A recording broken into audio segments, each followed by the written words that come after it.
Hi guys, it's Wednesday, so it's a regular look at what we've got at the UK cinema this week. Obviously, most are on general release on Friday, but you do get some previews today and Wednesday and tomorrow, Thursday. It's for release Friday, the 9th of August.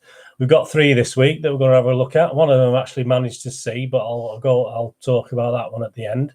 So the first, what we've got is we've got one from the UK, we've got one from America, and we've got a French-German collaboration. So 3 different ones to have a go at there. The first one we're going to look at is obviously it's summer, so you're going to get the kids films coming at the cinema, obviously for these rainy days. Although it's quite nice. Well, no, it's okay. It's dry anyway this morning. So we've got first one we're going to look at is a kids release called Playmobil. The movie. I don't know if you pronounce it Playmobil, but obviously it's the range of toys, obviously that are in the shops, and obviously now they brought their own movie out. Let's have a quick look at what they're saying about this one. It's an animated feature film inspired by the Playmobil brand toys.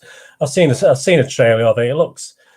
People are thinking it's going to be another Lego, but apparently it's not really a Lego type film. I don't, from what I've seen, it doesn't quite have the humor of the Lego films, which were excellent. But it did look really good. And I mean, it's only getting a 4.3 rating on IMDb, Internet Movie Database at the moment. But I'm not sure where that's from, because if I look at the user reviews in a minute, there's only 5 user reviews. They all seem to love it.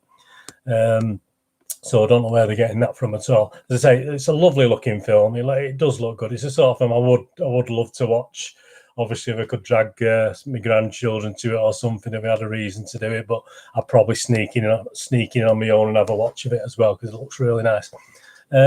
A lot of names in it, probably not familiar to me, but the guy making his debut on a voice for this sort of animation as one of the voices is Daniel Radcliffe. I think this is the first time he's done a voice in an animated movie, so that's something for you to look out for. Let me just have a look at this. 5 user reviews, so we shouldn't say it long. As I said, these are all quite high scores as well, so it doesn't, I don't understand the 4.4 out of 10 on IMDb, but perhaps, I don't know, perhaps there's other sources for that. I'll have to look into that a little bit more. Right, first one, 10 out of 10, really cute, really fun. I was able to see this at a festival in France. I went in expecting that it would try to be the Lego movie with its humour and rapid fire pop culture reference, but it wasn't. The movie was completely different than Lego. The only thing that they share in common is that they were both based on toys.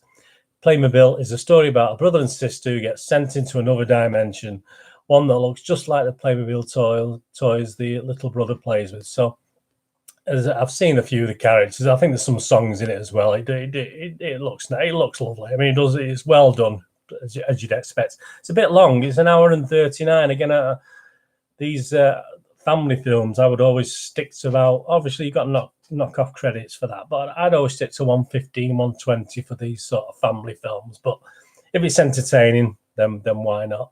That's the second review. Another 10 out of 10. Where do all the bad ratings come from? Well, they're not user reviews, but obviously someone's just rating it generally without putting a review on, and a lot of people are marking it down, obviously. I really don't understand the bad ratings for the movie on this site. I went to see the movie with my son and was delighted. Sure, the songs don't hold up with Disney songs, but overall the movie was fun, entertaining, and very well made. Recommended family movie. Another one here, 10 out of 10, good fun. Really enjoyed a family screening of Playmobil, the movie, over the weekend. Full of fun. I mean, these obviously been in America, I would assume, or festivals that have seen this. Full of fun characters in the world of Playmobil. So again, if your kids love Playmobil, yeah, why not? I mean, it's a guaranteed success. And the lowest mark on this is 8 out of 10. Of course, it's one big commercial, but it still entertains well. There you go. I mean, they've got to get the money back somehow of making these films. They're not cheap, obviously. So, I mean, that's the reviews. As I said, the people who've left low ratings don't look as though they've actually took the time to type out a review. So, on the basis of what I've seen there and what I've seen on the trailer, it looks a lovely film. Take your kids to watch it if you want. I wouldn't put you off taking your kids to watch it at all. Right, let me just put the next one in now, which is a nice is a British one. A British, I think it's a comedy, drama, and a music thing. It's called Blinded by the Light. Again, a very young cast in this again. It's set in 1987 during the austere days of Thatcher's Britain. A teenager learns to live life, understand his family, and find his own voice through the music of Bruce Springsteen. So obviously, Blinded by the Light. If you're into Mr. Springsteen, is obviously one of his tracks that I believe originally. It's getting a 6.1 on IMDb here. Looking at that, I mean, have we got another Billy Elliot type thing here where you're going to see the Minor Strat? Is it another of those where it's doing down the 80s? I'm not sure. I mean, I was obviously, my young kids were all born in the 80s. I was out trying to set up new businesses in the 80s, and obviously in Thatcher's Britain. I mean, obviously I was one of the guys trying to make money, and obviously.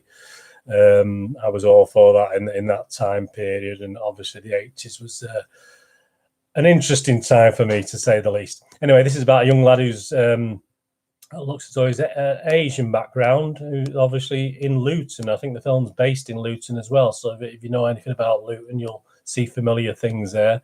I know Luton has a very high immigrant population now, so I'd imagine in the 80s they did, and obviously I can imagine there's going to be problems as well, and I'm sure this film sort of will show us the darker side of the 80s as well as the fun side of the 80s.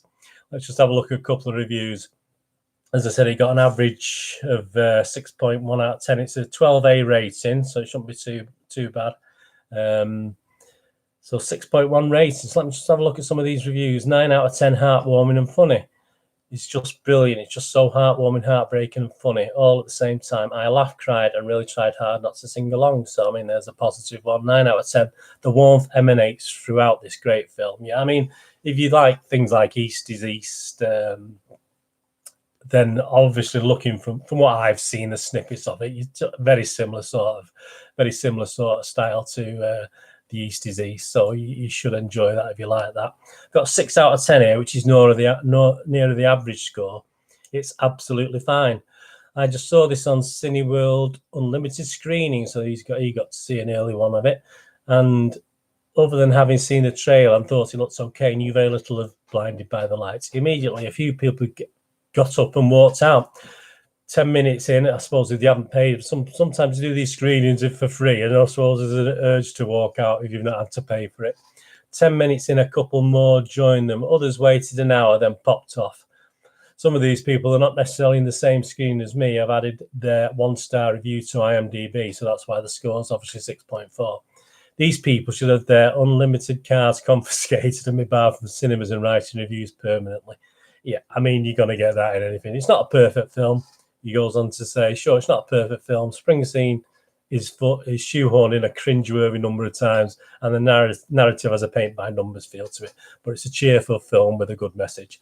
So, I mean, there you go. Obviously, some people strolled out of it. But, again, I think if you like the East is East and this sort of it obviously doesn't seem to delve into the lengths that Billy Elliot went and the darkness of the time, but without seeing, I'll have a look at this as soon as I can and get back to you on that anyway. 7 out of 10 here, which is an average. I saw this at a secret screen. It's not my normal kind of film, but it's an interesting message about culture and how the ideals we're exposed to can shape us. Sticking with it to the end brings it full circle, and that seems to be the point of the story. So, based on that, I mean, obviously it's a British film, so I'll always give a British film time of day. Would I go to the cinema to watch it?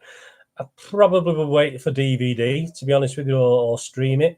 But no, I mean, if there was nothing else to do, I mean, it's the sort of film that, yeah, perhaps I would go to the cinema and watch. I've certainly not been put off by any of those reviews. That's Blinded by the Light, which just under 2 hours, comedy, drama, music, based in Luton. So be very. I've been through Luton and round there a couple of times, but I've never actually stopped in Luton. So that's Blinded by the Light. Right, the last one I'm going to look at today is the one. Stick this in. I've actually seen, so I can actually comment on any reviews, negative or not. It's an American-based film based on a book, I think, a girl called Nicola Yoon, a New York Times best-selling author. And although it's based on again a young girl who's actually due to be deported out of the USA, so it's quite a serious subject. Although the film doesn't quite get dead serious, but obviously meets and falls in love with a guy who I think is South Korean. I'll confirm that in a minute. I think he's from South Korean ancestry and American. I think it's based on Nicola Yoon's life, apart from the fact she was never deported. So some people obviously have read the book and obviously are a wee bit disappointed with the film. Very young cast. There's a couple of faces that I recognise. But nice. I mean, it's well acted. It's well put together. Obviously, it's all based around New York. So there's a lot of New York sites. Obviously, if you live in New York, you'd know, and if you don't live in New York, you might have seen in other films anyway. Because obviously, it's not the behind the door New York on being shown in films. What's the overall score? I mean, we've got an overall score. It's a 12A. It's a 12A certificate. We've got an overall score of 5.4, which isn't great, and 100 minutes. So we're talking 90 minutes without credit. So let's obviously see why people are only giving it 5.4. We got 4 out of 10 from someone. Trailer was better than the entire film. I didn't watch the trailer, but I watched the film, so I'm not sure. I'll watch the trailer again and see if it sums up the film. Gosh, I wanted to love this. The trailer made me emotional every time I watched it, but the movie fell flat. What went wrong? Chemistry was only felt during a few scenes. Not enough dramatic background music to help set the mood. Too many dizzying scenes. Ending was strange and a little disjointed. Yeah, I was personally disappointed with the ending. I think I said before, I like a film to start, have a middle, and have an end, and just the ending was a bit wishy-washy. The best scene was in the karaoke bar. It was okay, but you saw most of that in the trailer. So there you go. They're not very impressed with that 4 out of 10. Another 4 out of 10. The book was far better. There you go. 2 out of 10. It was really boring. Yeah, I mean, I would. Did I give it? Let me just see what score I gave it personally. I think I give it that. I think I give it a 6 out of 10. So I wasn't overly kind, but it's not a total write-off.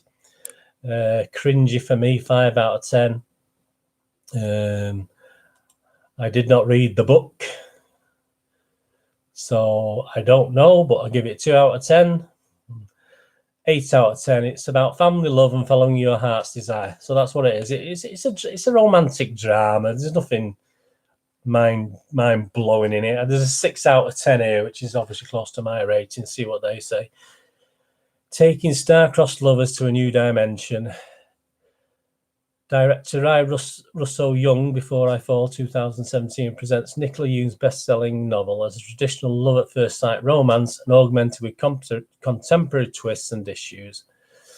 Adapted this story, Tracy Oliver adapted the screen and enhanced the familiar trope with racial, cultural, economic, and political aspects, resulting in a romance meant in both charm and influence. If only these enhancements had played a larger role, this little film might really have had something to say. Yeah, I mean that's the feeling. I'm not going to read any more reviews. That's the feeling I had. It's certainly not a film I would rush out to the cinema and see, even if I hadn't seen it. I wouldn't go now and say I have seen the movie.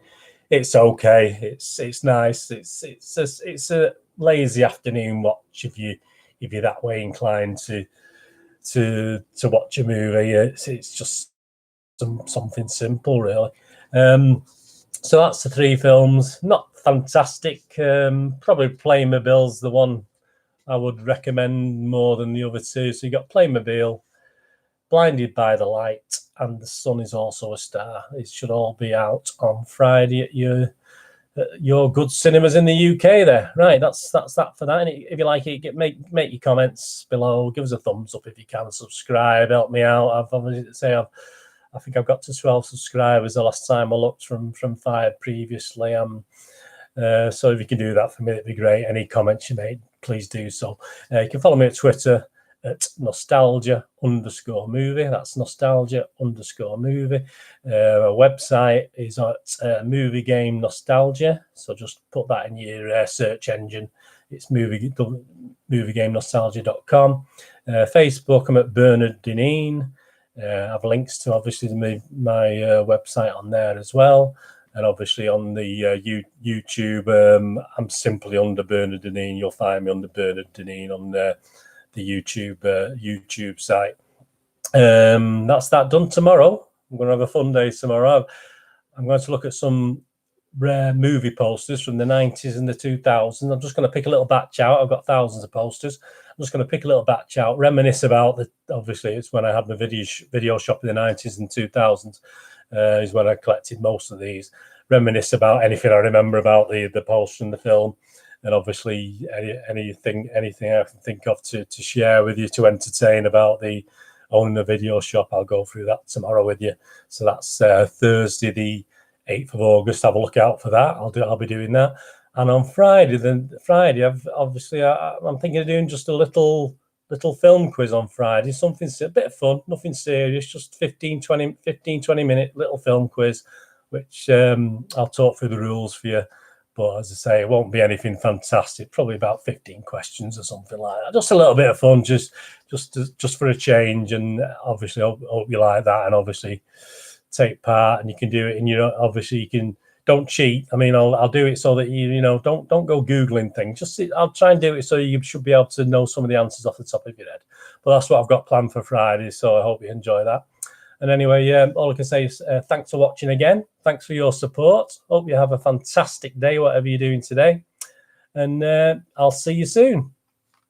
Bye.